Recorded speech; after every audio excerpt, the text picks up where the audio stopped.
Internetas tau. Ar daug pagavo? Štai, žiūrėk. Oho.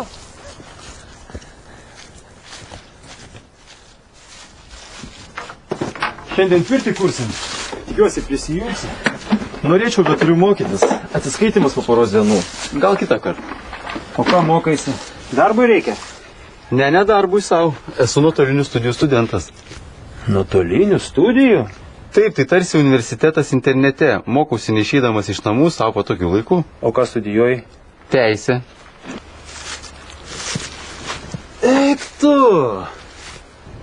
Mokytis niekada nevėlu. O kaip galima sužinoti apie tos mokslus?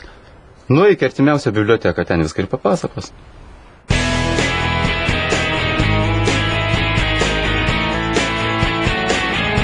Nemokamas internetas artimiausioje bibliotekoje. Projektas Bibliotekos pažangai ir Lietuvos televizija kviečia. Ateik, išmok, naudokis. Labadiena, gal galiu kuom padėti? Labą. Norėčiau sužinoti apie nuotolinės studijas.